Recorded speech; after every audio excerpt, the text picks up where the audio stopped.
하나님의 말씀 함께 보겠습니다.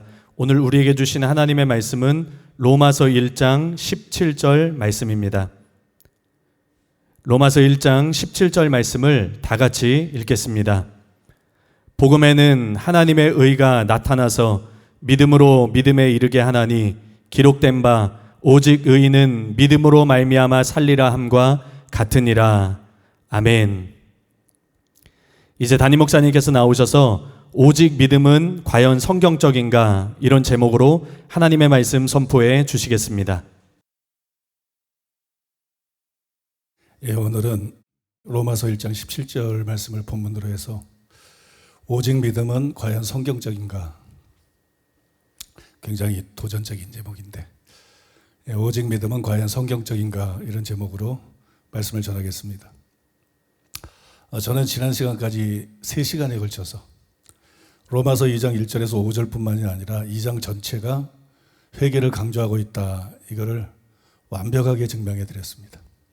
여러분들이 다 동의가 되실 것이고 충분히 이해하셨을 거라고 믿습니다. 근데 제가 확인한 바에 의하면 이것은 어떤 주석에도 나오지 않는 내용이고 또 어떤 강해서 교책에도 나오지 않는 새로운 해석이고 새로운 하나님의 은혜로 주어진 그런 새로운 것이에요. 그러면 성경이 기록되고 얼마나 많은 시간이 흘렀는데, 성경이 기록되고 얼마나 많은 시간이 흐르고 적어도 2000년 가까이, 그죠? 2000년 가까이 수많은 신학자들이 있었고 수많은 설교자들이 있었는데 왜 아무도 이거를 못 봤느냐? 적어도 기록상으로는 그렇거든요.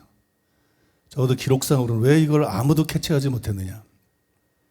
그거는 그전에는 기록도 잘 없을 거예요. 옛날에는 발전이 안 됐으니까. 그러나 적어도 종교개혁 이후에는 이 종교개혁을 통해서 개신교 안에 들어온 오직 믿음이라는 이 강력한 프레임 때문에, 그 역량 때문에 로마서 하게 되면 로마서는 오직 믿음에 의한 이신칭의를 기록하고 있다, 그걸 강조하고 있다, 이렇게 생각을 하고, 로마서가 회개를 강조하고 있다, 로마서가 한 장 전체를 다 할애해서 회개의 필요성과 회개의 중요성을 그렇게 강조하고 있다, 상상을 하지 못하는 거예요. 주석가들도 이걸 상상할 수가 없는 일이고 설교자들도 이게 상상할 수가 없었던 거예요. 이것은 여러분 오직 믿음이라는 프레임이 얼마나 신학자들을 눈먼게 할 수 있는가, 또 얼마나 목회자들을 눈멀게 할 수 있는가, 얼마나 성경의 진리를 바르게 보는 것을 가릴 수 있고 사람들을 미혹할 수 있는가, 그거를 보여줄 수 있는 단적인 예라고 할 수 있습니다.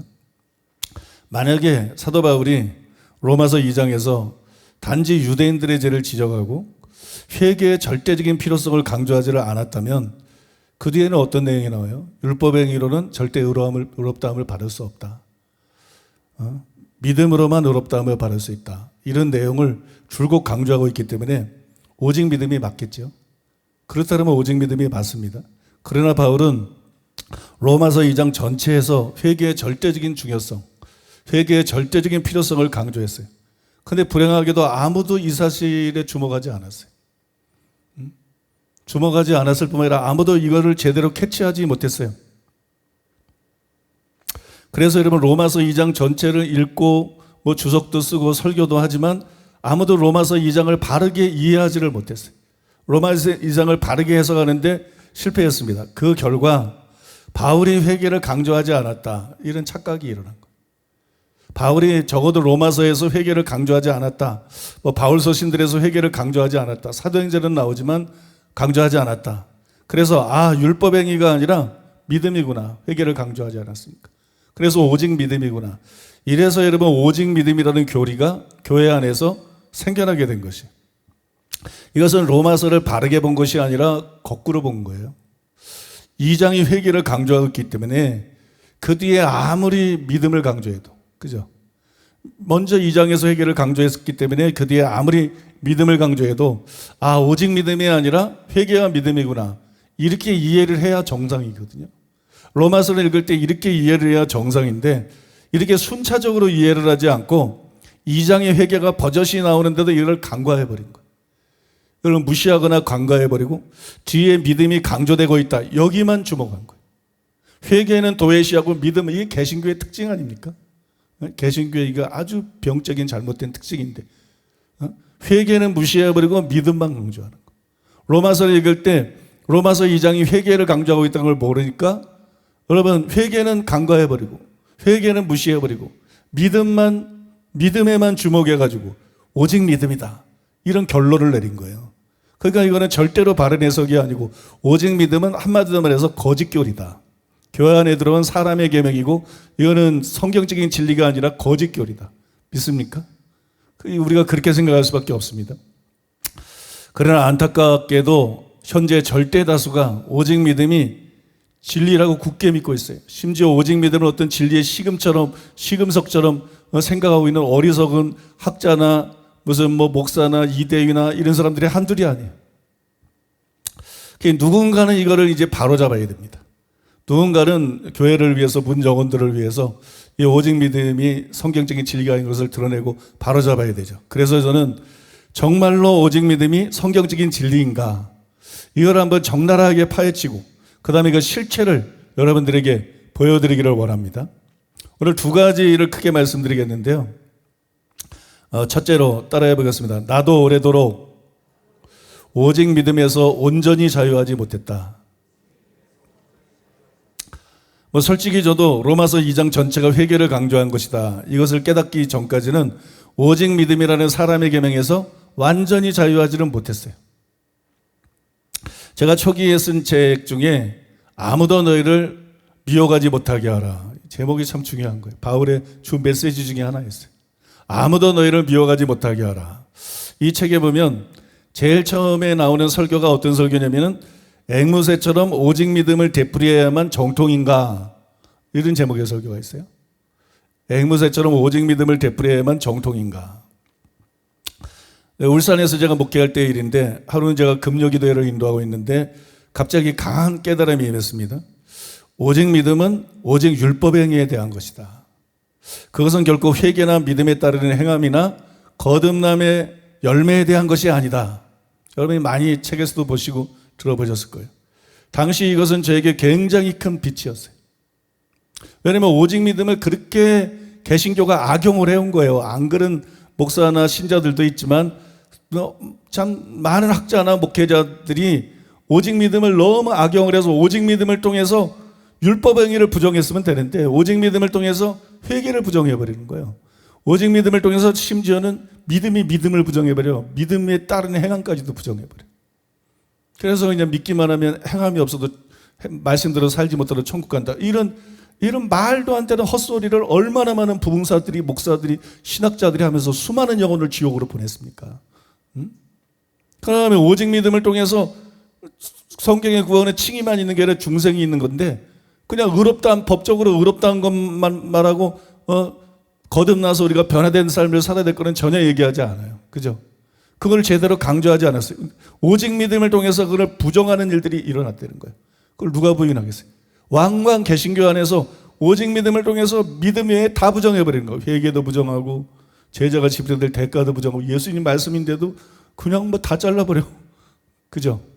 이런 모든 것들을 다 부정하는 그런 일들이 있었기 때문에 이거는 저에게 굉장히 큰 빛이었어요. 저는 즉시 베레아 사람들처럼 과연 그러한가 하고 이 오직 믿음에 대한 성경 구절들을 찾아봤습니다. 로마서 1장 17절 복음에는 하나님의 의가 나타나서 믿음으로 믿음에 이르게 하나니 기록된 바 오직 의인은 믿음으로 말미암아 살리라 함과 같으니라. 곧 자세히 설명해 드리겠지만 모든 오직 믿음은 오역입니다. 성경에 나오는 모든 오직 믿음은 오역이에요. 그러나 지금은 이제 그대로 인정을 하고 좀 설명해 보겠습니다. 바울은 여기서 하나님의 의에 대해서 말했어요. 오직 믿음에 대해서 말하면서 하나님의 의에 대해서 말하는데 이 하나님의 의는 복음에 나타나 있는 하나님의 의예요. 복음에는 하나님의 의가 나타나서 복음에 나타나는 하나님의 의인데 유대인들은 복음에 나타나 있는 하나님의 의를 안 믿었어요. 그걸 믿었으면 구원을 받았겠죠. 그걸 안 믿었어요. 그럼 뭘 믿었냐 그러면 율법을 지켜 행하는 자기 의를 믿었어요. 하나님의 의를 믿지 않고 자기 의를 믿었습니다. 로마서 10장 3절에 보면 하나님의 의를 모르고 자기 의를 세우려고 힘써 하나님의 의에 복종하지 아니하였느니라. 그러니까 여러분 이 구절에 나오는 오직 믿음은 뭐에 대한 거예요? 이 구절에 나오는 오직 믿음은 율법의 행위에 대한 것이 틀림없다는 것이. 종합해 볼 때. 그 다음에 로마서 3장 27절 이하 28절입니다. 그런즉 자랑할 때가 어디뇨 있을 수가 없느니라. 무슨 법으로냐 행위로냐 아니라 오직 믿음의 법으로니라. 그러므로 사람이 의롭다 하심을 얻는 것은 율법의 행위에 있지 않고 믿음으로 되는 줄 우리가 인정하노라. 여러분 이 구절은 뭐 설명할 필요도 없어요. 그냥 문자 그대로 나와 있잖아요. 오직 믿음이 율법의 행위를 상대로 사용이 됐죠. 4장 13절도 마찬가지입니다. 아브라함이나 그 후손에게 세상의 후사가 되리라고 하신 언약은 율법으로 말미암은 것이 아니요 오직 믿음의 의로 말미암은 것이니라. 자, 이 구절에서도 오직 믿음이 율법, 즉 율법의 행위를 상대로 사용이 됐습니다. 갈라디아서 2장 16절에는 이렇게 기록되어 있어요. 사람이 의롭게 되는 것은 율법의 행위로 말미암음이 아니요 오직 예수 그리스도를 믿음으로 말미암는 줄 알므로 우리도 그리스도 예수를 믿나니 이는 우리가 율법의 행위로서가 아니고 그리스도를 믿음으로써 의롭다함을 얻으려 함이라. 이 구절에서도 오직 믿음이 율법의 행위를 상대로 사용이 됐죠. 마지막 빌립보서 3장 9절입니다. 그 안에서 발견되려 함이니 내가 가진 의는 율법에서 난 것이 아니요 오직 그리스도를 믿음으로 말미암은 것이니 곧 믿음으로 하나님께로서 난 의라. 여러분 이 구절에서도 역시 오직 믿음이 율법, 즉 율법의 행위를 상대로 사용된 것을 우리가 볼 수가 있어요. 여러분 이처럼 성경에 나오는 오직 믿음은 율법 아니면 율법의 행위를 상대로 사용이 됐어요. 둘 다 뭐 같은 의미입니다. 율법이나 율법의 행위를 상대로만 사용이 됐어요. 결국 회개를 상대로 사용된 적이 없다는 거예요. 근데 왜 오직 믿음으로 회개를 부정하냐는 거예요. 그런데 회개를 인정하는 사람들도 그래요. 존 스토트를 위시해가지고 수많은 학자들이 회개를 인정합니다. 근데 왜 갈라디아서를 할 때는 그냥 오직 믿음이라고 우기냐는 거야. 회개도 전혀 얘기 안 해. 그냥 예수님의 십자가만 믿으면 무조건 구원받는다는 거야. 말이 다르잖아요. 존 스토트가 두 사람도 아니고 수많은 신학자들이 그래요. 수많은 목회자들이 그렇게 설교하고 있어요. 왜 오직 믿음으로 자꾸 걸핏하면 회개를 부정하냐는 거예요. 오직 믿음은 회개를 부정하기 위해 사용된 적이 없는데 또 이제 오직 믿음은 믿음에 따르는 행함을 당연히 부정하지 않고 그죠? 믿음을 강조하는 거고 믿음에는 행함이 따른다고 바울이 말한 건데 믿음을 통해서 오직 믿음을 통해서 행함을 부정한다. 이건 뇌가 이상한 사람이지 문외인이지 문외인. 그러니까 이게 얼마나 오직 믿음의 교리가 신학자들을 멍청하게 만들고 목사들을 멍청하게 만들고 평생 설교한 원로 목사들을 멍청하게 만드는지 이게 속이 터지는 일이에요. 오직 믿음은 율법 행위를 상대한 거지 순종을 상대로 한 적이 없는데 우리가 믿음을 통해서 순종하는 걸 상대로 한 적이 없잖아요. 또 오직 믿음은 거듭남의 열매에 대해서 오직 믿음을 사용한 적이 없잖아요. 그러니까 오직 믿음의 오직 이 오역이지만 오역이다 할지라도 이 오직 믿음의 유일한 목적은 율법의 행위를 부정하기 위한 것이었지 한 번도 회개나 믿음에 따르는 행함이나 아니면 거듭난 사람에게 따르는 변화나 이런 걸 대상으로 한 적이 없던 거예요. 이거를 제외시키려는 적이 없던 거예요. 이걸 배제하거나 이거를 제외시키고 그냥 믿기만 하면 구원받는다. 오직 믿음이다. 그게 오직 믿음 아니에요. 오직 믿음이다. 그런 식으로 성경에서 사용된 적이 없다는 거예요. 그러니까 오직 믿음이라는 말이 얼마나 교회에서 이렇게 악용되어 왔는가. 악용되어 왔는가. 그거를 우리가 볼 수가 있습니다. 그래서 제가 그거를 그날 깨닫고 난 다음에 오늘에 이르기까지 저는 여러분들이 많이 들었는 건데 이렇게 외쳐왔어요. 오직 믿음은 율법 행위에 대한 것이지 회개에 대한 것이 아니다. 오직 믿음은 율법 행위에 대한 것이지 믿음에 따르는 행함에 대한 것이 아니다. 오직 믿음은 율법 행위에 대한 것이지 거듭남의 열매에 대한 것이 아니다. 이것만 해도 사실은 굉장히 중요한 거예요. 이것만 제대로 신학자들과 목사들이 깨달아가지고 율법의 행위를 부정하고 믿음을 강조하면서 그러면서 회개를 도외시하지 않고 회개를 강조하고 그러면서 행함 있는 산믿음을 강조하고 그죠? 그러면서 거듭남에 따르는 열매를 강조했다 그러면 한국 교회가 이렇지 않죠. 전 세계 교회가 이렇지 않죠. 개신교가 완전히 달라졌겠죠. 획기적으로 변화됐겠죠. 그러니까 이 오직 믿음의 악용 때문에 개신교가 너무 망가졌다는 거예요. 예수를 믿는데 진실한 분들도 많이 있지만 세상과 다름이 없는 교단, 교회들, 목사들 아수라장이 돼버렸다는 거예요. 제가 이것을 깨닫고 난 다음에 회개와 믿음에 따르는 행함과 거듭남에 따르는 변화를 힘주어 강조해 왔어요. 그 다음에 이것으로 굉장히 만족해 왔어요. 율법의 행위를 부정하고 믿음으로 구원받는 것을 인정하면서 회개를 도외시하지 않고, 그죠? 믿음에 따르는 행함을 강조하고 거듭남과 거듭남에 따르는 변화를 강조하고, 그런 사람이 하나님의 자녀이고 백성이고 천국에 간다. 이거를 여러분 즐겁 강조했는데 굉장히 만족스러운 내용 아니에요? 영혼을 위해서 안전하고, 그래서 굉장히 만족스럽게 여겼어요. 그러다가 이번에 로마서 2장에 대한 깨달음을 통해서 오직 믿음은 오직 율법 행위에 대한 것이다. 이 표현도 성경적인 것이 아니다. 그거를 제가 비로소 알게 된 것이에요. 오직 믿음은 오직 율법 행위에 대한 것이다. 이런 표현 자체가 잘못된 것이다. 이런 표현 자체가 잘못된 것이다. 왜냐하면 복음서나 사도행전이나 히브리서나 베드로 후서뿐만이 아니라 심지어 로마서에서도 사도 바울이 주장하고 있는 것은 오직 믿음이 아니더라. 사도 바울이 주장하고 있는 것은 오직 믿음이 아니라 회개와 믿음이라. 오직 하게 되면 회개가 들어갈 수 없죠. 왜 자꾸 제가 오직 믿음이 아니라 그러냐? 오직 그러면 그냥 믿음 하나만 요구가 되는데 거기 회개가 못 들어가요. 믿습니까? 제자가 지브라를 대가도 못 들어가. 그러니까 오직 믿음이 아니라는 거죠. 사도 바울은 오직 믿음이 아니라 회개와 믿음을 주장을 했습니다. 로마서에서도 그렇게 했다는 것을 정확히 확인을 했어요. 그러므로 오직 믿음은 전혀 성경적인 것이 아니구나. 이 오직 믿음이라는 것은 사용해서는 안 되는 말이구나. 이건 교회 안에서 뿌리 뽑아야 되는 말이구나. 이건 개신교 안에서 앞으로 사라져야 되는 말이구나.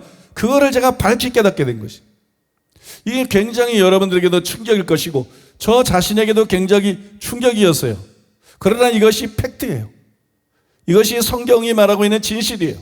우리는 그것을 여러 가지를 통해서 알 수가 있지만 회개와 믿음은 동전의 앞뒷면과 같은 것입니다. 회개 따로 믿음 따로 있는 게 아니에요. 회개가 가는 곳에는 믿음이 반드시 가고 믿음이 가는 곳에는 진짜 믿음이 가는 곳에는 회개가 반드시 동반. 동전의 앞뒷면 같은 거예요. 이거는 서로 분리될 수가 없는 거예요. 그걸 통해서 재확인할 수가 있다는 거예요. 성경은 회개하라 이렇게 말할 때도 있고 믿으라 그렇게 말할 때도 있어요. 그죠? 회개하라 이렇게 말할 때도 있고 믿으라 이렇게 말할 때도 있는데 회개와 믿음은 동시에 되는 거예요. 되면 동시에 되고 안 되면 동시에 안 되는 거예요. 어떤 사람이 회개는 했는데 믿음이 없어. 이거 어떻게 반쪽 잘라서 솔로몬 재판할 때처럼 반쪽 잘라서 반은 천국 반은 지옥 보내나요? 어떤 사람이 믿음에 있는데 회개가 없어. 이거 불가능하다. 그러니까 오직 믿음은 절대 말이 안 되는 거지. 회개와 믿음이 동반되지 않고 구원을 못 받는 건데 오직 믿음이 어디서? 오직 믿음이라는 건 존재할 수가 없는 거예요. 존재하려면 회개와 믿음으로 존재하고 존재하지 않으려면 회개도 없고 믿음도 없는 것이. 그러니까 이거는 동시에 되거나 동시에 안 되거나 둘 중에 하나예요. 사도행전 5장 30절로 31절. 너희가 나무에 달아 죽인 예수를 우리 조상의 하나님이 살리시고 이스라엘에게 회개함과 죄사함을 주시려고 그를 오른손으로 높이사 임금과 구주로 삼으셨느니라. 하나님께서 예수님을 뭐로 삼으셨어요? 임금과 구주로 삼으셨느니라. 우리가 많이 강조하는 거예요. 임금과 구주로 삼으셨습니다. 예수님은 우리의 구주일 뿐만 아니라 임금이십니다.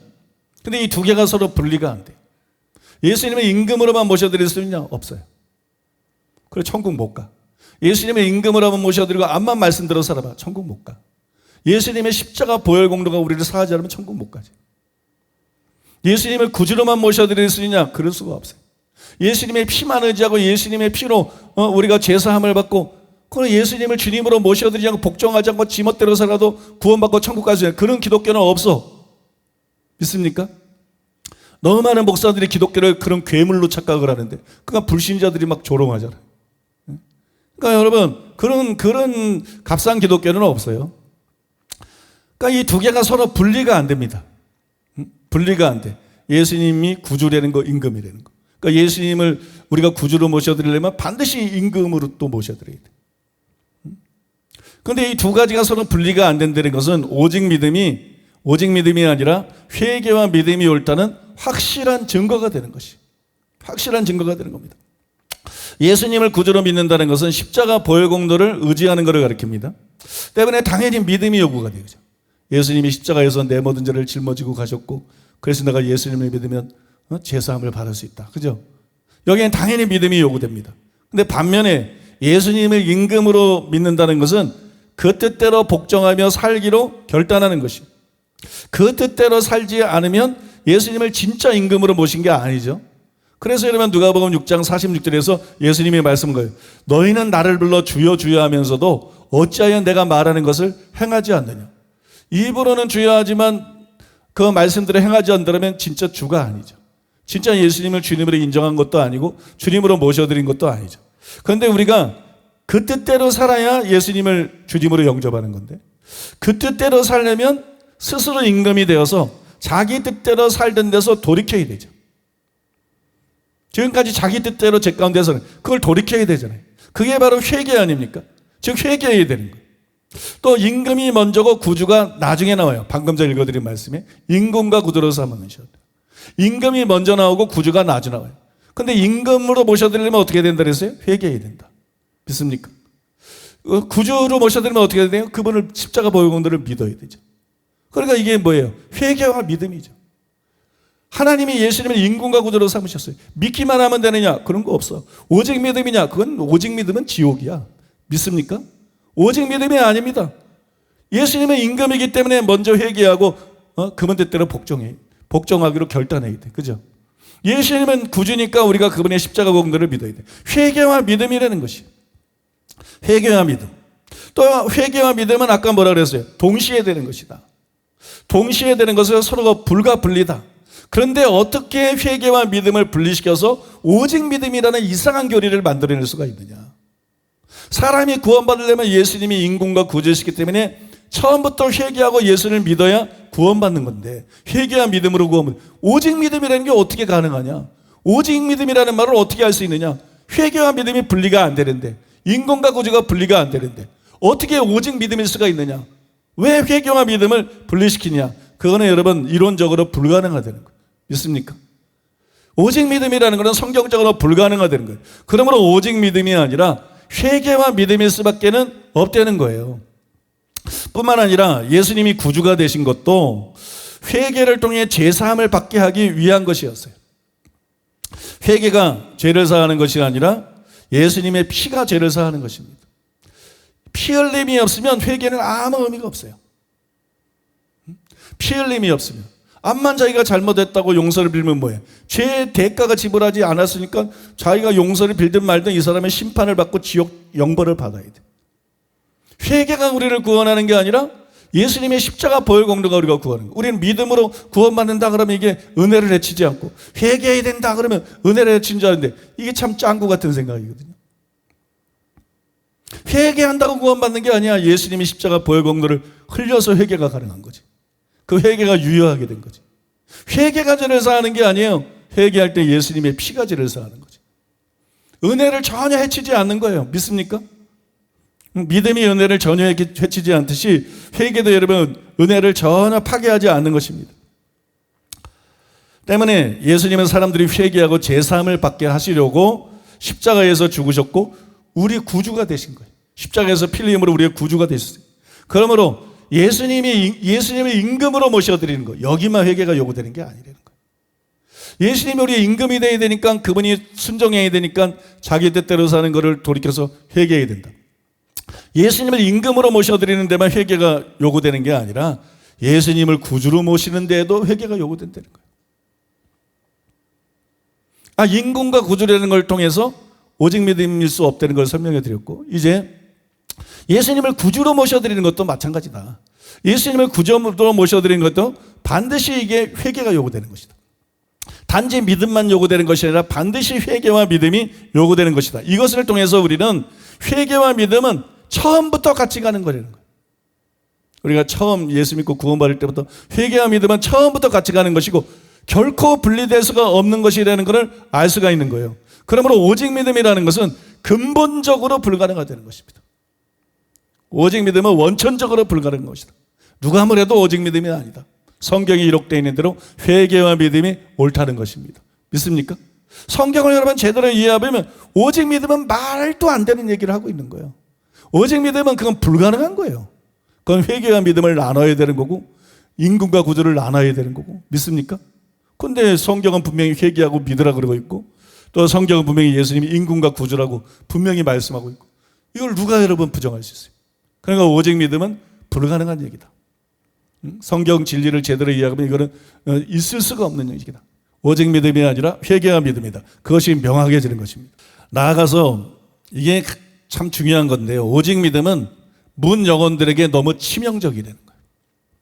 오직 믿음 교리 때문에 지옥 간 영혼들이 한둘이 아니야. 지옥 간 목사들도 한둘도 아니고, 지옥 간 신학자들도 한둘도 아니고. 그렇게 단순히 가르쳤기 때문에 지옥 간 게 아니라, 그렇게 가르치고 속아서 그냥 믿기만 하면 되는 줄 알고 회개 안 했기 때문에, 믿기만 하면 되는 줄 알고 믿음에 따르는 순종하는 삶을 안 살았기 때문에,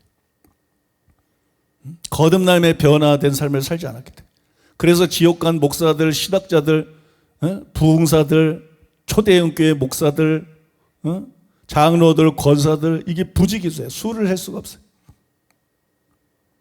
오직 믿음은 문 영혼들에게 너무나도 치명적인 것입니다. 너무 위험한 이론이에요. 바울이 로마서 2장 전체를 통해 회개를 강조한 것에 따르면, 회개하지 않으면 심판날 진노를 피할 수가 없어요. 5절에 나와 있죠. 또 회개하지 않은 자는 영생을 얻을 수가 없어요. 7절에 나와 있습니다. 또 회개하지 않은 자는 멸망하게 돼요. 12절에 나와 있고, 또 회개하지 않은 자는 하나님이 인정하는 마음의 할례를 받은 이면적 유대인, 참신자가 될 수가 없어요. 그게 여러분 28절 29절에 나와 있습니다. 유대인도 회개한 사람은 이면적 유대인이고, 회개를 안 한 사람은 가짜죠. 표면적 유대인이에요. 이방인들도 회개한 사람은 참된 그리스도인이고, 회개하지 않은 자는 무늬만 신자인 가짜입니다. 구약 시대에도 신약 시대에도 회개하지 않으면 전부 가짜예요. 바꿔 말해서 회개하지 않고 영적 기도만 따라한 자는 전부 가짜라는 거예요. 사람들이 회개를 강조하지 않고 사형리나 막 다리에나 복음을 전하고 난 다음에 영적 기도 따라하고 이제 구원받아야 돼. 사기치는 거야. 영혼들을 놓고. 영혼들을 기만하고 우롱하는 거야. 회개가 없이는 누구도 진짜가 될 수 없어요. 회개가 없이는 누구도 하나님의 자녀가 될 수 없어요. 회개하지 않은 자를 절대로 생명책에 기록하지 않습니다. 여러분, 이 이상 회개의 필요성과 중요성을 어떻게 더 잘 보여줄 수가 있겠어요? 회개는 이렇게 절대적인 것이, 회개는 이렇게 절대적인, 구약이나 신약이나 회개는 절대적으로 필요한 거예요. 그러면 여러분, 오직 믿음이 아니라 회개와 믿음이다. 이거는 명확한 것입니다. 여러분들이 이것을 깨끗하게 인정하고 받아들이고 진정으로 회개하고 예수님을 믿는 하나님의 참 백성들이 전부 다 되시기를 예수님의 이름으로 축복합니다. 두 번째로 한번 따라해 보겠습니다. 오직 믿음은 성경에 단 한 번도 나오지 않는다. 기독교의 교리는 본래 회개와 믿음이지 오직 믿음이 아닙니다. 그런데 2장의 회개라는 배경을 캐치하지 못해서 오직 믿음이라는 거짓 교리가 생겨나게 되었어요. 오직 믿음은 처음부터 교회에 들어와서는 안 되는 거였어요. 그러므로 여러분, 이제라도 교회 안에서 오직 믿음을 퇴출해야 됩니다. 믿습니까? 교회 안에서 오직 믿음의 거짓거리를 드러내야 됩니다. 그런데 오직 믿음이 오래도록 교계를 지배해온 관계로 제 설명을 듣고도 우리 성도님들이 워낙 많이 들어왔으니까 내공이 쌓여가지고 금방 이걸 다 받아들이겠지만 그렇지 않을 분들도 많이 있을 거예요. 외부 신학자나 목사나 신자들 중에는. 그래서 그런 분들 중에 그러나 성경에 오직 믿음이 여러 번 나오지 않느냐. 그러니까 오직 믿음이 옳은 거 아니냐. 성경에 오직 믿음이 나오니까 오직 믿음이 옳은 거 아니냐. 이렇게 반문할 분들도 있을 거예요. 그래서 그 점에 대해서 여러분들에게 답변해 드리고자 합니다. 분명한 사실은 성경에는 오직 믿음이라는 표현이 단 한 번도 안 나온다는 거예요. 성경에는 오직 믿음이 없습니다. 그것은 루터가 만들어낸 말이에요. 성경을 오해해서 해석해서 나온 말이라는 거예요. 성경 자체가 나온 말이 자체의 증언이 아니라 해석해서 나온 말인데 해석이 잘못된 해석이었어요. 루터는 거의 구원파적인 사고방식을 갖고 있는 자고 공로도 있지만 개신교에 큰 해를 끼친 사람이죠. 그래서 여러분, 이건 루터가 만들어낸 말이에요. 그럼에도 불구하고 종교개혁 이후 오직 믿음은 개혁신학 전체를 대표하는 개신교 교리의 얼굴 같은 구호가 됐어요. 그런 역할을 했어요. 그리고 그 막강한 영향력 때문에 성경 번역자들이 전혀 오직이라는 뜻이 아닌 단어를 오직 믿음으로 번역을 했어요. 그렇게 의도적으로 의도성을 가지고 오직이 아닌 단어를 갖다가 오직으로, 오직 믿음으로 번역하는 그런 실수를 많은 그 번역자들이 저질렀습니다. 이게 참 어처구니가 없는 일이고 참 비극적인 일이에요. 정말 그런가? 이제 우리가 함께 팩트 체크를 해보려고 합니다. 첫 번째 우리가 본문으로 읽은 로마서 1장 17절입니다. 복음에는 하나님의 의가 나타나서 믿음으로 믿음에 이르게 하나니 기록된 바 오직 의인은 믿음으로 말미암아 살리람과 같으니라. 여기 보니까 오직 믿음이라는 말이 나오죠. 근데 이게 오역이에요. 이거는 하박국서를 인용한 것이죠. 근데 하박국 2장 4절에 보면 그러나 의인은 그 믿음으로 말미암아 살리라. 오직이 없어요. 원래 인용한 하박국 2장 4절에 오직이라는 말은 뭐 앞만 찾아봐도 없습니다. 이뿐만 아니라 로마서 1장 그러면 17절에는 오직이라는 단어가 있느냐? 없어요. 우리말 성경에는 지금 있잖아요. 로마서 1장 17절에도 원문에는 오직이라는 단어가 없어요. 이 개역 개정 성경이 오직으로 번역한 것은 대라는 단어인데 그러나 그리고 지금 게다가 더구나 오히려 이런 뜻을 가지고 있어요. 오직이라는 뜻이 없어요. 그냥 율법의 행위가 아니라 믿음으로 의롭다함 받는다. 그 얘기입니다. 원래 바울이 얘기한 거는 율법의 행위로 의롭다함 받는 거 아니야. 믿음으로 의롭다함 받는 거야. 이 얘기를 한 것이에요. 오직이라는 뜻이 이 안에 없어요. 근데 오직으로 번역을 했어요. 명백한 오역입니다. 그것도 의도적인 오역이에요. 참고로 제가 아는 한 세계 어느 나라 성경도 이 구절을 오직 믿음으로 번역하지 않았습니다. 이게 놀라운 거예요. 한국교회가 얼마나 교리적인지. 한국교회만큼 이단 시비가 강한 데가 없고, 그죠? 지저분한 데가 없잖아요. 여러분, 세계 어느 나라 성경도 이걸 오직 믿음으로 번역하니. 심지어는 루터가 번역한 신약 성경이 있습니다. 루터가 번역한 신약 성경도 이 1장 17절에 오직 믿음이 안 나와. 오직 믿음으로 번역하잖아요. 한국어 성경만 이걸 오직 믿음으로 번역을 했어요. 그러니까 우리는 한국어 성경을 읽으니까 당연히 성경에 오직 믿음이 나오는 줄 알아요. 근데 여러분 성경에는 오직 믿음이 나오지 않습니다. 이건 오역입니다. 두 번째로 로마서 3장 27절입니다. 그런즉 자랑할 데가 어디냐 있을 수가 없느니라. 무슨 법으로냐 행위로냐 아니라 오직 믿음의 법으로니라. 여러분 이 구절에도 오직 믿음이 나오는데 여기 나오는 오직은 알라라는 단어를 썼어요. 그러나 또한 도리어 라는 뜻을 가지고 있어요. 오직이라는 뜻이 없어요. 이 안에. 그러니까는 오직이 아니라 이와는 달리 대신에 믿음의 법으로니라. 그러니까 무슨 법으로나 행위로 우리가 의롭다함 받는 것이 아니라 그거라고는 달리 대신에 믿음의 법으로 오직 믿음의 법 오직은 없지. 믿음의 법으로 우리가 의롭다함을 받는다. 이렇게 번역을 해야 맞는 거거든요. 근데 오직이라고 번역을 했어요. 역시 명백한 오역이라는 거예요. 세 번째로는 로마서 4장 13절입니다. 아브라함이나 그 후손에게 세상의 상속자가 되리라고 하신 언약은 율법으로 말미암은 것이 아니요 오직 믿음의 의로 말미암은 것이니라. 여기도 알라라는 단어를 사용했는데 알라 조금 전에 설명했죠. 오역입니다.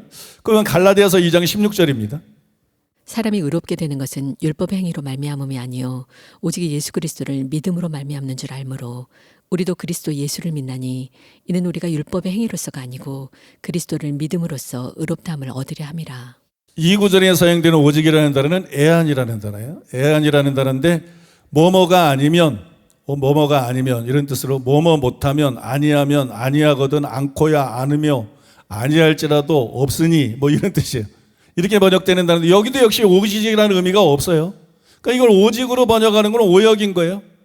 오직으로 번역한 건 오역인데 이게 영어 성경에 대해서 제가 좀 문의를 해봤더니 영어 성경 한 60개, 70개를 전부 분석해보고 난 다음에 저한테 얘기를 해줬는데 이 한글 성경에는 지금 살펴보는 것처럼 오직이라고 번역되는 거 굉장히 많거든요. 오직 믿으면.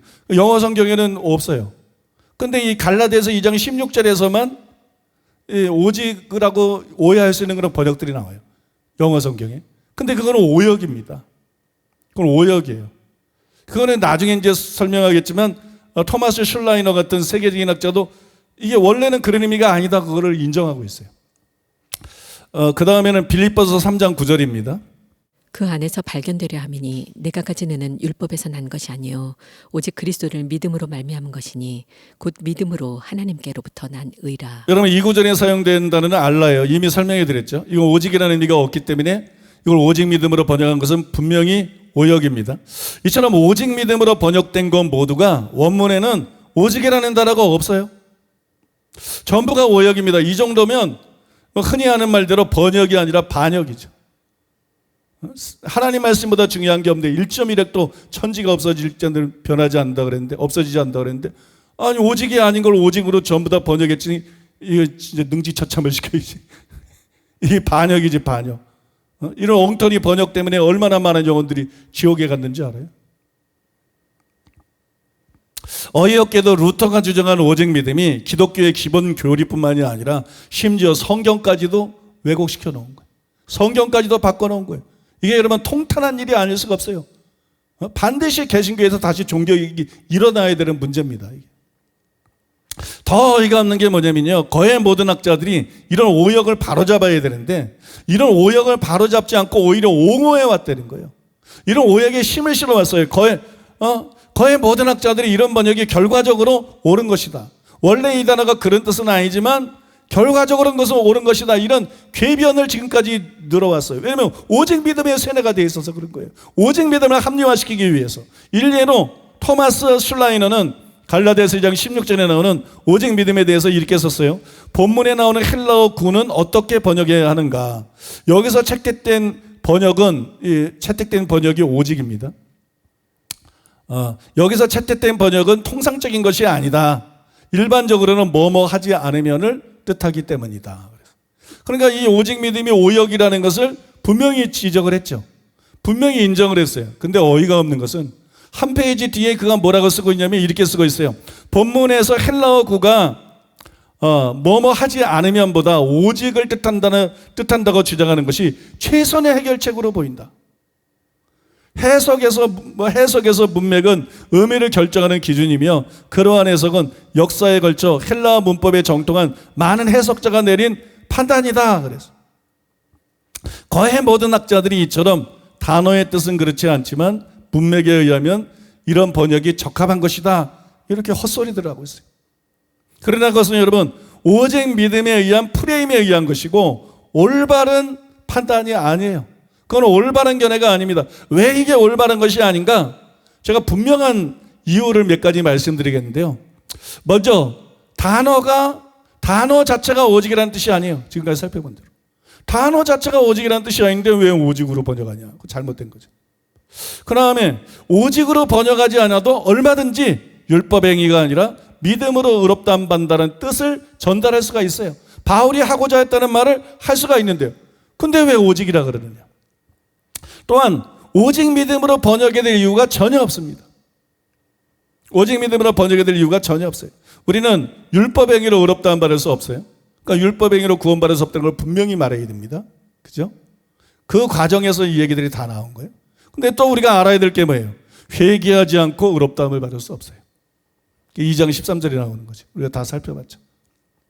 회개하지 않고 의롭다함을 받을 수 없어요. 그러므로 율법행위로 의롭다함을 받을 수 없다.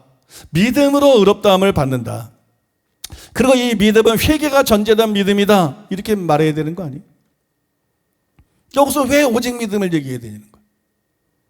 율법행위로 의롭다함 못 받는다. 이것만 있으면 믿음으로 의롭다함 받는다. 이것만 있으면 오직 믿음이라고 말할 수 있지만 회개하지 않으면 의롭다함 받을 수가 없잖아요.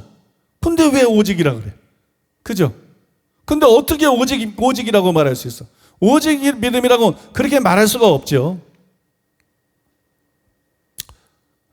더구나 이렇게 해야 성경에 나오는 믿음 외에 다른 구원의 조건을 부인하는 실수를 방지할 수가 있어요. 나중에 자세히 이제 이 문제에 대해서 살펴보겠습니다만 오직 믿음이 아니에요. 회개와 믿음이에요. 그 다음에 여러분 회개와 믿음 외에도 성경에서 구원의 조건으로 말하고 있는 것들이 굉장히 많습니다. 그게 뭐 회개와 믿음 연루된 것도 있고 관계된 것도 있겠지만 뭐 제자의 조건, 대표적으로 제자가 지불해야 될 조건을 비롯해 가지고 여러분 구원에 요구되는 것들이 굉장히 많습니다. 근데 오직 믿음이면 다 부인하게 돼버리는 거지. 예수님 말씀도 가짜가 되는 거지. 제자가 지불해야 될 조건도 그 제자가 되는 게 그리스도인이 되는 거니까, 그죠? 구원받은 자 되는 걸 말하니까. 예수님 말씀 자체부터 다 부정하게 되는 거죠. 그러니까 오직 믿음으로 번역을 하면 안 된다는 얘기죠. 무엇보다 결정적으로 그것은 바울이 로마서 2장 전체를 통해서 회개를 강조했다는 것을 캐치하지 못한 결과 오직 믿음이 아니라 회개한 믿음이라는 것을 깨닫지 못했기 때문에 도달한 결론이. 그러니까 오류라는 것이지. 즉 그들은 문맥을 우러나지만 2장까지의 더 큰 문맥을 보지 못해서 그런 결론을 내린 것이라는 거예요. 로마서에서 나온 것은 직접적으로, 갈라디아 2장 16절처럼 뭐 다른 책에 나온 것은 간접적으로. 이 로마서 2장의 큰 문맥, 그죠? 로마서의 전체적인 큰 문맥을 통해서 보면 회개가 전제됐던 걸 깨닫지 못했기 때문에 오직 믿음이라고 떠들어요. 그러니까 문맥에 의하면 오직이라는 뜻이 아니지만 오직으로 해석할 수 있다. 아니야. 문맥에 의하면 더 오직이라고 해석할 수가 없는 거예요. 믿습니까? 이 문맥이라는 건 여러 가지거든요. 각 장의 문맥, 권의 문맥, 그 서신의 문맥, 신약 성경의 문맥, 신약 성경의 문맥까지 올라가면 마가복음 1장 15절, 뭐 우리가 자주 말하는 사도행전 20장 21절, 히브리서 6장 1절 전부 다 회개한 믿음이잖아요. 그죠? 그러니까 여러분 절대로 오직 믿음으로 번역할 수가 없는 것이고 그런 식으로 쉽게 합리화할 수 있는 게 아니다. 그거는 오직 믿음이라는 프레임에 이 사람들이 넘어갔기 때문에 이런 허튼 소리를 하고 있는 것이지 이게 정당한 말이 아니다. 이걸 우리가 분별할 수 있어야 된다는 거예요. 뭐 학자들이 원어에 정통한 사람들이 이렇게 말한다. 그게 다 소용없어요. 궤변이야, 궤변. 둘러대는 말들이야. 제가 볼 때 이상하게도 거의 모든 학자들과 목사들이 교리를 지나치게 맹신하고 있는 것 같아요. 교리를 너무 맹신해. 1세기의 유대교가 그랬어요. 사람의 계명을 쫓았어요. 하나님의 계명을 쫓지 않고. 바울의 말이 아니라 가말리엘의 말 같은 거. 그죠? 유대교의 정통, 유대교의 말 같은 거. 그래서 여러분 곁길로 빠졌습니다. 하나님을 헛되이 경배하는 자가 되었어요. 개신교에서도 여러분 그런 현상이 왕왕 일어나고 있어요. 사람의 교리에 속아가지고 하나님을 헛되이 경배하는. 루터에게 속아서, 오직 믿음에 속아서, 칼빈에게 속아서, 한 번 구원의 영원한 구원에 속아서 자기 몸을 쳐서 복종시키지 않고 구원의 확신을 가지고 신앙생활하고 목회하고 선교하는 하나님을 헛되게 섬기는 그런 사람들이 이 땅에도 얼마나 많은지 몰라요. 그래서 여러분 그들이 곁길로 갔는데 우리가 명심해야 될 것은 카톨릭뿐만 아니라 개신교도 성경 위에 있지 않다는 거예요. 카톨릭이 잘못된 것은 교황을 성경 위에 올려놔서 그래요. 카톨릭이 괴물이 돼버렸어. 지금은 기독교도 아니고 이방 종교도 아니고 저건 뭔지 몰라. 그냥 창기지. 늘 말하는 거죠. 영적인 창기. 그게 카톨릭이지. 창기들이 화려하게 화장하는 것처럼 교황이니 뭐니까 화려하게 옷 입고 겉이나 꾸미고 이건 영적인 창기 집단이에요. 아무것도 아니에요.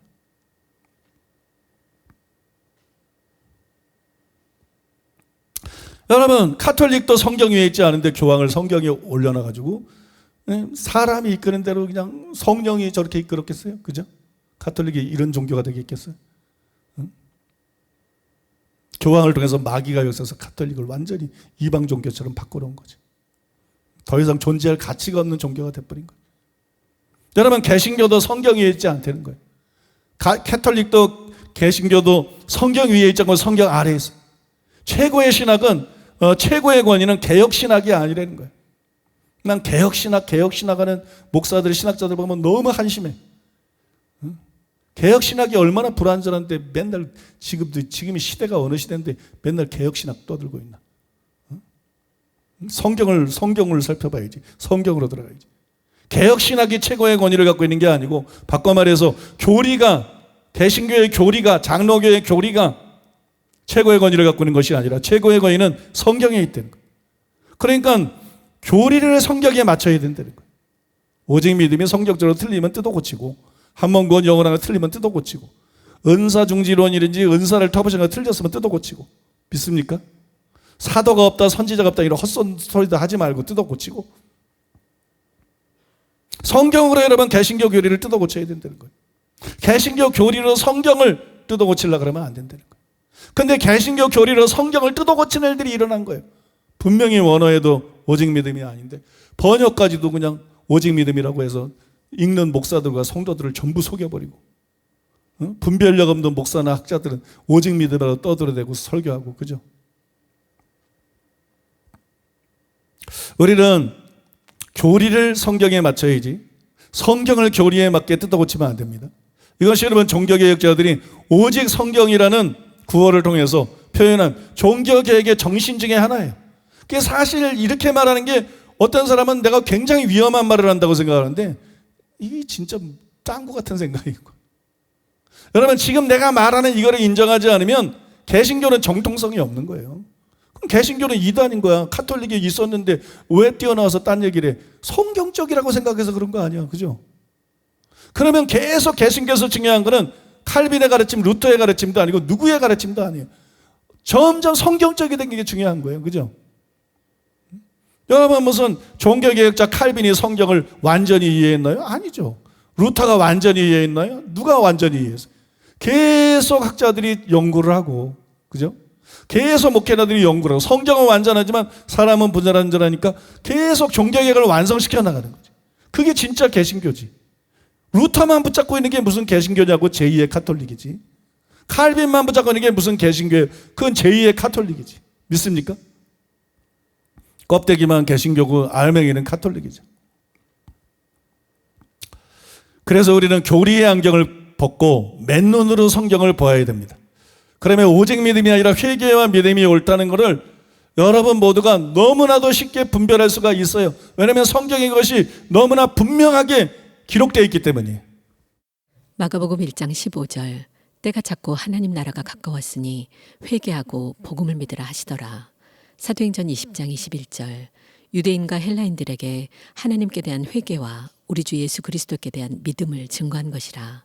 히브리서 6장 1절로 2절 그러므로 우리가 그리스도 도의 초보를 버리고 죽은 행실을 회개함과 하나님께 대한 신앙과 세례들과 안수와 죽은 자의 부활과 영원한 심판에 관한 교훈의 털을 다시 닦지 말고 완전한 데 나아갈지니라.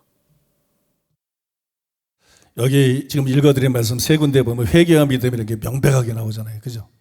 뭐가 어려워? 오직 믿음이냐 회개와 믿음이냐 답이 그냥 딱 나오지. 한글만 읽어도 알 수 있지. 오직 믿음이 아니라 회개와 믿음. 회개가 있는데 왜 오직이라 그러냐?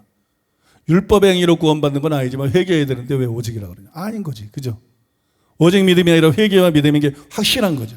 근데 이 구절의 마지막에 보면, 마지막 구절에 보면 하나님께 대한 죽은 행실을 회개함과 하나님께 대한 신앙과 이렇게 나와 있어요. 믿음이 아니라 신앙이라고 나와 있어서 좀 헷갈리죠. 제가 원어를 찾아봤더니 신앙이라는 단어가 피스티스라는 단어예요. 믿음입니다. 믿음. 그 뜻이 믿음. 근데 왜 이렇게 번역을 하지? 모호하게. 신앙하게 되면 신앙생활 전체를 떠올리잖아요. 여기 그거 아니에요, 여러분. 죽은 행실을 회개함과 하나님께 대한 신앙과 이게 하나님께 대한 믿음입니다. 믿음. 그 다음에 세례들과. 세례가 기본적으로 받는 거 아니에요? 그러니까 전체 신앙생활이 아니죠. 근데 이거를 왜 신앙이라고 번역했는지 모르겠어. 응? 잘못된 번역이에요. 죽은 행실을 회개함과 하나님께 대한 신앙과 이것도 회개와 믿음이 틀림없습니다. 이것도 회개와 믿음이죠. 어쨌든 예수님은 물론이고 바울도 오직 믿음이 아니라 회개와 믿음을 강조했음을 볼 수가 있어요. 특히 여기 히브리서 말씀이 나오는데 그리스도 도의 초보다 그랬잖아요. 그리스도 도의 초보. 그리스도 도가 뭐예요? 기독교의 진리, 교리를 말하는 거예요. 정통교리. 초대교회의 정통교리. 정통교리를 말한 건데 이게 회개와 믿음이에요. 그러니까 초대교회 때 교리가 확립이 되어 있어요. 사도들을 통해서 교리가 확립되어 있었는데 제일 먼저 뭐 해야 되느냐? 회개하고 믿어야 된다. 오직 믿음이 아니라는 거예요. 초대교회 교리 자체가 오직 믿음이 아니라 회개와 믿음이라는 거예요. 그게 기독교의 기본 교리라는 거예요. 더구나 여러분 히브리서가 언제 기록이 된지 그러면 주 67년경에 기록된 거로 대강 봅니다. 대부분 그렇게 보는데 주 67년경이면 사도 바울이 순교하기 직전이에요. 그러니까 이게 뭘 말하는 거예요? 바울이 복음을 전하고 바울이 전도했던 그 시대 때 바울을 포함한 초대교회 정통 교리가 뭐냐? 오직 믿음이 아니라는 거예요. 회개와 믿음이 초대교회의 정통 교리였다는 거예요. 그것도 바울 시대의 정통 교리였다는 것을 히브리서 6장 1절과 2절이 보여주고 있는 거예요. 그러니까 여러분 바울이 기독교의 정통 교리를 부정하고 오직 믿음이다 이렇게 떠들었을 가능성은 제로라는 거예요. 바울이 로마서를 통해서 바울 서신을 통해서 오직 믿음이 정통결이다 이렇게 주장했을 가능성은 전혀 없어요. 그런데 정말 어이없게도 오늘날 많은 이들이 막연하게 그리고 근거도 없이 이것이 여러분 바울 이후 오직 믿음으로 바뀐 것처럼 생각을 해요. 예수님도 회개하고 복음을 믿어라. 바울도 사도행전에 회개와 믿음을 증거했다 그러고 히브리서에도 회개와 믿음이다 그러고 회개를 강조한 게 복음서나 사도행전이나 다른 데 얼마나 많이 나와. 또 구약성경 보면 또 말할 것도 없고. 그러니까 앞에를 보면 분명히 회개와 믿음이야. 그런데 사람들이 너무나 많은 사람들이 막연하게 그런 생각들을 하고 있더라고요. 목사들이나 신학자들이나 개신교인들이 뭐 거의 이런 면에서 많은 사람들이 속고 있더라고. 아무 근거도 없어. 근데 막연하게 나중에 로마서가 있으니까 갈라디아서가 있으니까 이 바울에 와가지고 회개와 믿음이 오직 믿음으로 마치 바뀐 것처럼 이렇게 되면 착각하는 사람들이 굉장히 많아요. 뭐 앞에 회개를 강조한 것은 도저히 부정할 수가 없으니까. 근데 뒤에 로마서나 갈라디아서나 바울서실에 보면 믿음을 강조하는 말이 많이 나오니까. 그러니까 이제 바울이 기독교의 교리를 나중에 전체적으로 확립을 했는데 그게 사실이죠. 바울이 기독교 교리를 확립했는데 전에는 회개와 믿음이었지만 바울을 통해서 오직 믿음으로 이제 정확하게 확립이 된 것처럼 사실은 이런 생각 자체가 이단성이 있는 거예요. 왜냐하면 그러면 예수님이 틀렸다는 거기 때문에. 바울이 예수님보다 커지는 거예요. 그죠? 근데 이런 막연한 추측, 말은 그렇게 안 해도 이렇게 막연하게 믿고 있는 사람들이 굉장히 많아요. 근데 회개와 믿음은 오직 믿음으로 중간에 바뀔 수 있는 게 아니에요. 회개와 믿음은 언제까지 가느냐? 그 시효가 예수님까지가 아니야. 구약시대 뭐 세례 요한 예수님 제자들이 나가서 회개하라 전파하고 그때까지가 아니야. 회개와 믿음의 시효는 언제까지냐면 예수님이 재림할 때까지입니다. 그러니까 회개하고 믿어야 된다. 이것은 예수님이 재림할 때까지 절대 바뀔 수가 없는 거예요. 그게 여러분 다음 두 구절에 분명히 나타나 있는 거예요. 누가복음 24장 47절로 48절 또 그의 이름으로 죄사함을 받게 하는 회개가 예루살렘에서 시작하여 모든 족속에게 전파될 것이 기록되었으나 너희는 이 모든 일의 증인이라. 베드로후서 3장 8절로 9절 사랑하는 자들아 주께는 하루가 1000년 같고 1000년이 하루 같다는 이 한 가지를 잊지 말라. 주의 약속은 어떤 이들이 더디다고 생각하는 것 같이 더딘 것이 아니라 오직 주께서는 너희를 대하여 오래 참으사 아무도 멸망하지 아니하고 다 회개하기에 이르기를 원하시느니라. 왜 이 구절을 읽어드렸는지 이해가 되시죠? 회개에 대해서 얘기하면서 재림을 얘기하고 있잖아요. 회개가 예루살렘에서 시작하여 모든 족속에게 전파될 것이 기록되었으니 예수님 재림 때까지 복음 전파하는 걸 말하는 거예요. 근데 회개가 전파되어야 된다는 거예요. 예수님이 직접 하신 말씀. 재림 때까지 회개를 외쳐야 된다는 거예요. 믿습니까? 단순히 믿음이 아니고.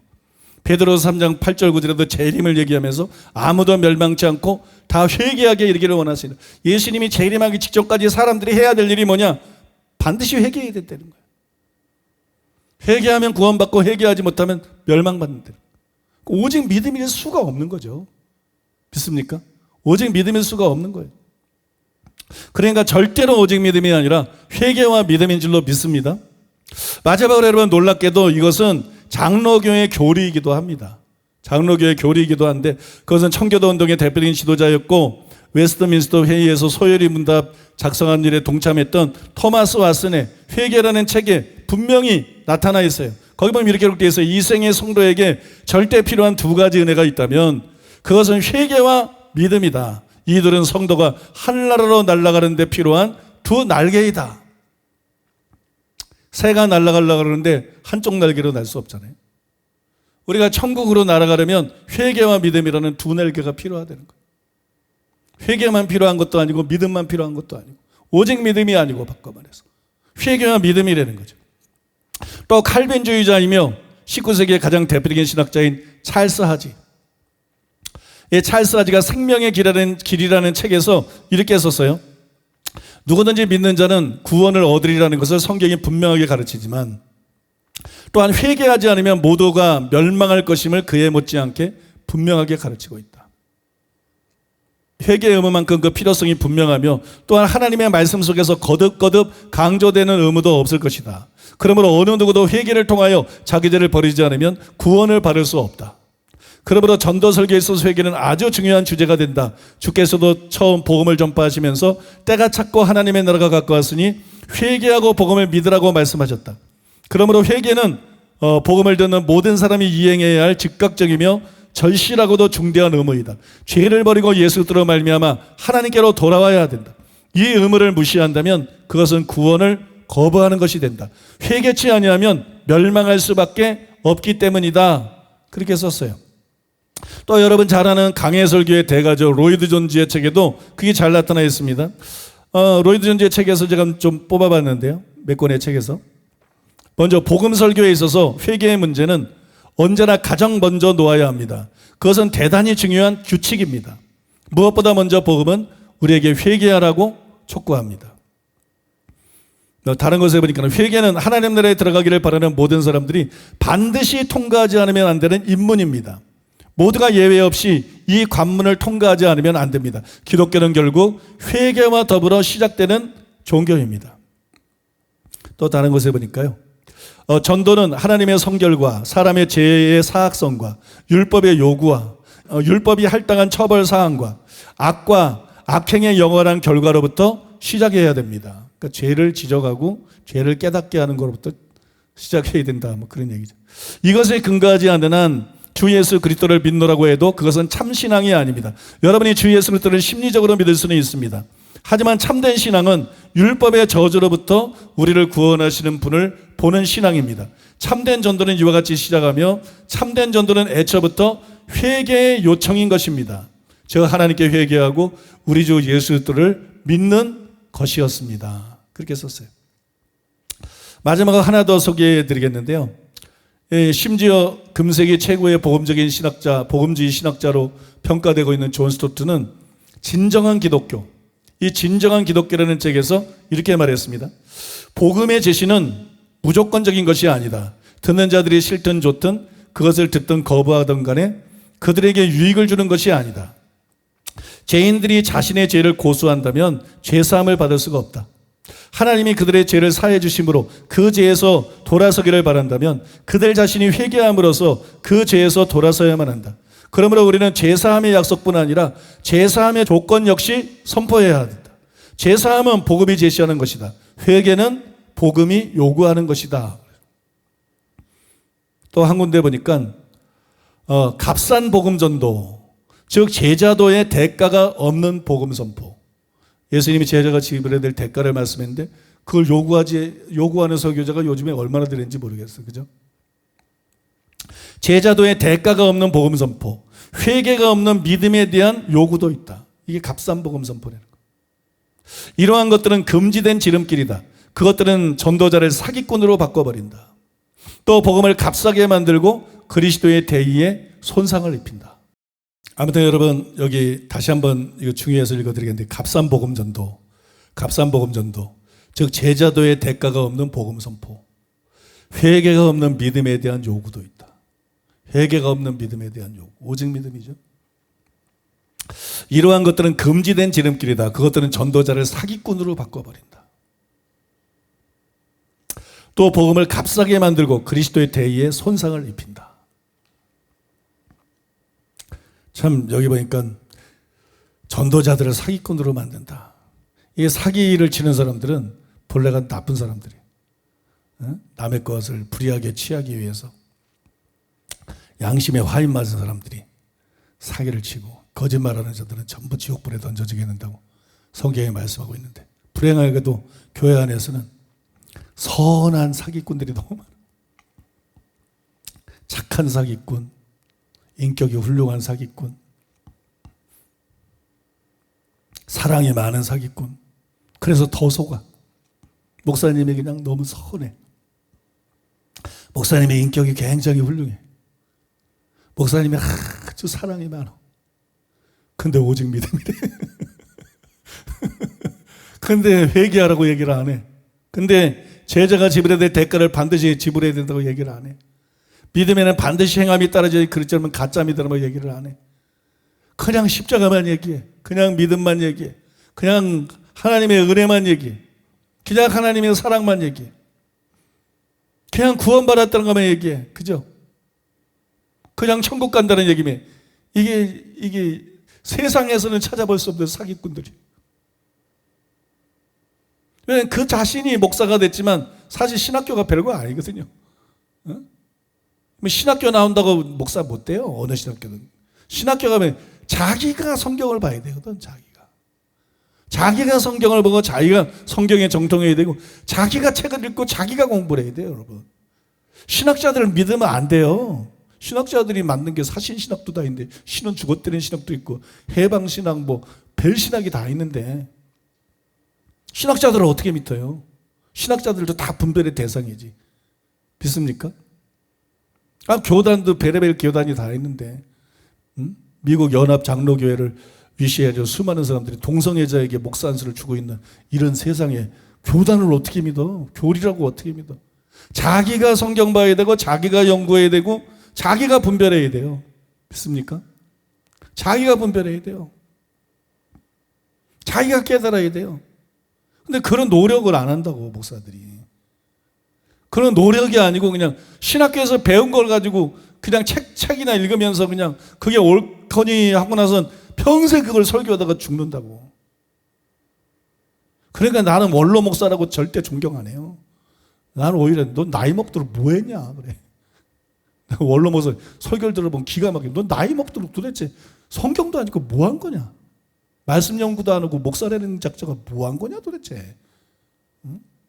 말씀 분별도 제대로 안 하고 뭐 한 거냐. 성도들에게 평생 뭘 먹인 거냐. 저는 솔직히 원로 목사라고 존경 안 해요. 교회 크다고도 존경 안 하고.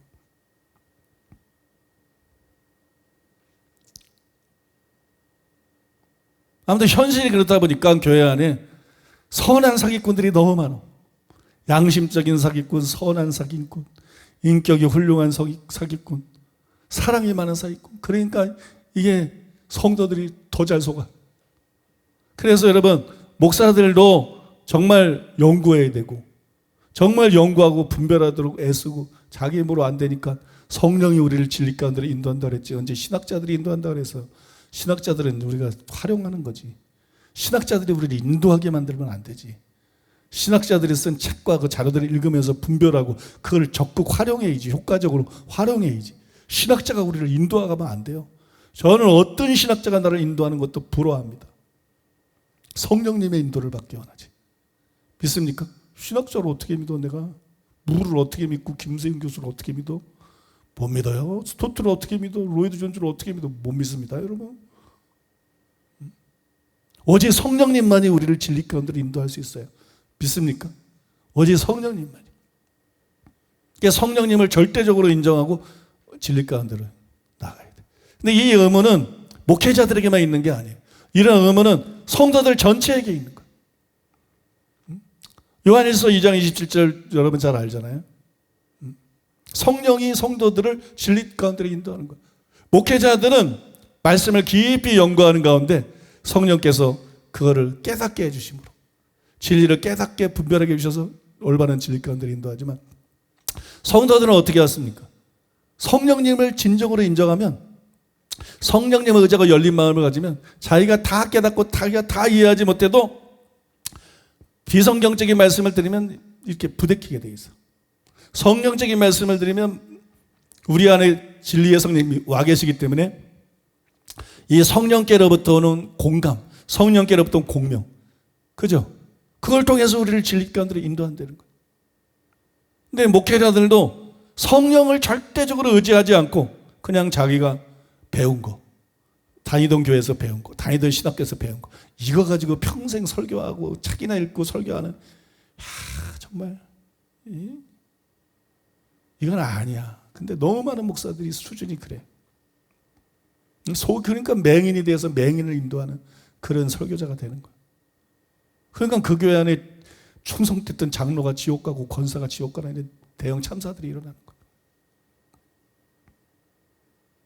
성도들도 마찬가지예요. 성도들도 그냥 목사한테 배운 것뿐인데 들은 풍월 뿐인데 교만하긴 또 얼마나 교만해. 성도들 교만한 사람들 참 많아요. 그래가지고 자기가 뭘 안다고 생각하고 그냥 자기가 판단하고 자기가 분별하고 성령님을 의지하지 않아. 그러니까 어떤 사람은 올바른 메시지를 들으면 성령님을 의지하니까 속에서 성령님께로부터 오는 그런 내적 확신을 통해서 그거를 확인하고 따라가는데, 어떤 사람은 듣자마자 자기가 들었던 거하고 다르다고 찌뿔도 모르면서 교만해가지고 이거 아니야, 뭐 이단이야, 뭐야 이러고 돌아서는 사람들이 많아. 다 자기가 선택하는 거예요. 그러니까 절대 여러분 칼빈의 절대 주권에 의한 예정이 맞는 게 아니야. 예지 예정이 맞는 거야. 다 자기가 선택하는 거야. 목사도 진짜 참된 목사가 되느냐 맹인이 되느냐 그게 다 자기가 선택한 거야. 누가 그렇게 무식하래? 누가 그렇게 무지하래? 누가 그렇게 교리적이고 분별, 다 자기가 선택한 거야. 성도들도 마찬가지예요. 우리 교회 성도는, 우리 교회 목사님이 오직 믿음을 가르쳤으니까 내가 지옥이었다. 아니야, 지가 선택한 거야. 지가 성도들에게도 성경을 읽고 성도들에게도 성령이 임해 있고 성령님을 의지하고 올바른 진리를 알고 대가를 지불하고 따라갈 마음을 가지고 들었으면 금방 성령님께서 그를 진리 가운데로 인도해 주신다고. 믿습니까? 어느 설교가 바른 것인지, 어느 교회가 바른 것인지, 어떻게 신앙생활이 바른 것인지 다 인도해 주신다고. 그런 게 없이 아무 생각 없이 그냥 교회 다니니까 지가 다 선택해서 구원파적인 거짓 복음에 미혹이 돼서 대강대강 신앙생활 하다가 결국 신앙생활 모든 것이 헛된 것이 되고 지옥불에 던져지는 이런 일들이 일어나는 것입니다. 다 자기가 선택하는 것입니다. 여러분, 바른 선택하시기 바랍니다. 오늘 말씀 듣는 분들 바른 선택하시기 바랍니다. 그리고 여러분, 오늘 여러분들에게 증명해 드린 것처럼 오늘 여러분들에게 말씀드린 것은 과거에 드린 말씀들도 이렇게 많이 종합했는데, 그럴 수밖에 없는 게 이번 기회에 오직 믿음에 대해서 제가 아주 총체적으로 다루기를 원하기 때문에, 내가 암만 음해를 당하고 있는 사람이지만 오직 믿음이 진리가 아니다, 거짓교리다. 오직 믿음을 교회에서 퇴출해야 된다. 목숨 걸고 하는 소리예요. 또 한 번 목숨 걸고 하는 소리라고.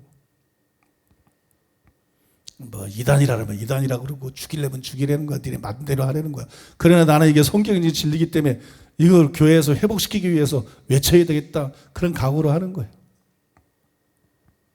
여러분, 이 사실을 여러분들이 분명하게 깨닫고 오늘 이 시간도 하나님 앞에 회개하면서 나가겠습니다. 회개는 우리가 구원받을 때 처음에도 회개를 해야 되지만 죽을 때까지 회개해야 됩니다. 그죠? 완전 성화가 있지만 완전 성화에 이른 사람들이 얼마나 되겠어, 그죠? 그런 삶을 계속 유지하고 사는 사람들이 그렇게 많지 않잖아요. 그러니까 회개는 여러분 우리가 평생 필요한 거예요. 이 시간도 우리가 하나님 앞에 들은 말씀 기억하면서 회개하면서 나아가고, 자기 죄 다 회개한 사람들은 역시 가족들이나 친척들이나 친구들이나 동료 위해서 기도하고, 또 교회의 지속적인 부흥을 위해서 기도하고, 아프리카의 부흥을 위해서. 이 시간이 지날수록 이제 아프리카가 너무 감사한 것 같아. 너무 흥분되고 감사한 것 같아. 시간이 지날수록 느끼는 게 좀 달라지는 것 같아. 아프리카에서 일어나고 있는 이 부흥이 얼마나 귀한 것인지, 아프리카에서 일어나고 있는 부흥이 얼마나 놀라운 것인지, 아프리카를 위해서 우리를 써주신 게 얼마나 우리에게 특권인지, 우리 얼마나 특권이고 얼마나 보람있고 얼마나 감사한 일인지. 아프리카 성도들이 우리에게 감사해 드린 게 아니라 하나님이 아프리카를 위해서 우리를 이렇게 써주신다는 게 얼마나 감사한 건지. 그래서 이제 나아가서 아프리카에서 강력한 회개운동,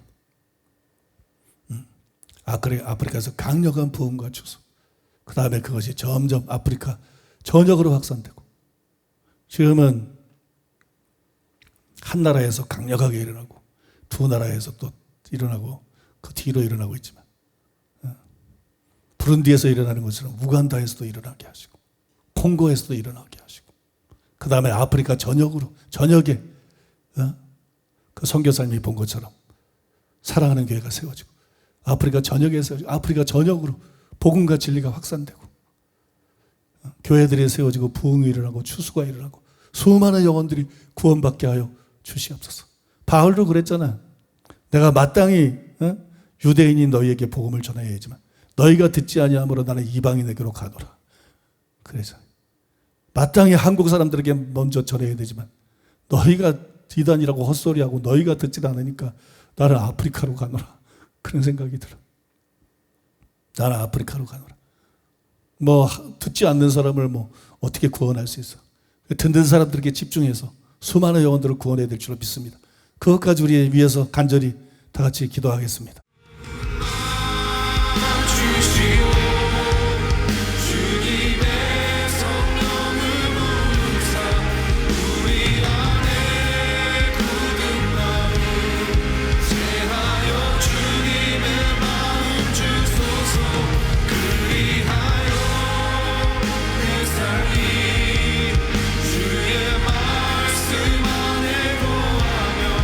주의 영광 주의 나라 드러나게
이 모든 말씀 존귀하신 예수님의 이름으로 기도드립니다. 아멘. 이제 담임 목사님께서 나오셔서 드려진 예물 위에 축복해 주시고 축도로 주일 예배를 마치겠습니다. 기도하겠습니다. 아버지 하나님의 사랑과 은혜를 생각할 때 감사드립니다. 성령님 감사드리고 찬송드리고 찬양드립니다. 우리를 진리 가운데로 인도할 수 있는 유일한 분이신 성령님 우리를 인도해 주셔서 감사드리고 더욱더 성령님을 의지합니다. 아버지 모든 목회자들이 우리를 진리 가운데로 인도할 수 있는 유일한 분인 진리 영이신 성령님을 의지하게 하시고 모든 신자들이 또한 성령님을 의지하게 해주셔서 아버지 진리 가운데로만 인도받고 아버지 하나님 반드시 바르게 신앙생활하다 천국 가는 놀라운 역사가 일어나게 만들어 주시옵소서. 아프리카에서 놀라운 부흥이 일어나고 있고 아버지 계속해서 좋은 소식들이 들려오게 해주셔서 감사드리고 찬송드리고 찬양드립니다. 부룬디에 더 큰 부흥이 있게 하시고 아버지 우간다도 부룬디처럼 되게 하시고 콩고도 부룬디처럼 되게 하시고 아프리카 전역에 교회가 세워지게 하시고 아버지 진리가 퍼져나가고 영혼들이 구원받고 하나님께 영광 돌리는 역사가 더 강력하게 일어나게 만들어 주시옵소서. 아버지 주의 늘 감사해서 하나님 앞에 예물을 드렸습니다. 주일원금 11조 감사헌금 각종 예물을 올려드렸습니다. 주님 영광 받으시고 높임받아 주시옵소서. 또 아프리카 선교 헌금을 드린 분들도 있습니다. 주님 영광 받아 주시옵소서. 예수님의 이름으로 살아가는 성도를 축복합니다. 양손에 재물 얻을 능력을 부어 주시옵소서. 재물 얻을 능력이 지금 임하게 하여 주시옵소서. 심은 대로 풍성하게 거두게 주시옵소서. 아브라함에게 부어주셨던 큰 복을 성도들에게 부어주시고 교회마다 부어주시옵소서. 복의 근원되는 사명 감당할 수 있게 하여 주시옵소서. 이 교회가 아프리카를 위한 복의 근원이 되게 하시고 열방을 위한 복의 근원이 되게 하여 주시옵소서. 우리 모두에게 주의 성령을 불붙어 부어주시고 성령을 통해 우리의 생각과 우리의 마음에 하나님의 법이 기록되게 하시고 오로지 하나님의 말씀대로 살아가는 우리가 될 수 있게 하여 주시옵소서. 주님 병든 자들을 기억하여 주시옵소서. 병든 자들을 만져주시옵소서. 예수님이 채찍에 맞음으로 우리의 모든 질병을 짊어지고 가신 것을 믿습니다. 아버지 우리의 모든 질병을 짊어지고 가신 예수님의 이름으로 기도합니다. 이 시간에 치료하여 주시옵소서. 머리끝부터 발끝까지 치료하여 주시옵소서. 예수님의 이름으로 치유될지어다. 예수님의 이름으로 치유될지어다. 머리끝부터 발끝까지 치유될지어다. 예수의 이름으로 강건하게 될지어다. 모든 악하고 더러운 영들 모든 귀신의 속박 예수의 이름으로 다 사라지게 하시고 깨어지게 하시고 주의 성령으로만 충만하게 하시고 자유케 되게 하여 주시옵소서. 주의 임재 가운데 주님과 동행하는 삶을 살아가게 하여 주시옵소서. 예수님의 이름으로 축복하며 기도하옵나이다. 아멘. 지금은 우리 주 예수 그리스도의 은혜와 하나님 아버지의 사랑과 성령님의 교통하심이 오늘 거룩한 주를 말씀 주님을 예배하고 돌아가는 살아가는 성도들의 심령 위에 가족과 자녀와 사업 위에 몸된 교회와 서울 시민과 북녘 땅에 굶주린 동포들이 이스라엘과 아프리카와 열방들 위에 이제로부터 영원토록 함께 있을지어다. 아멘.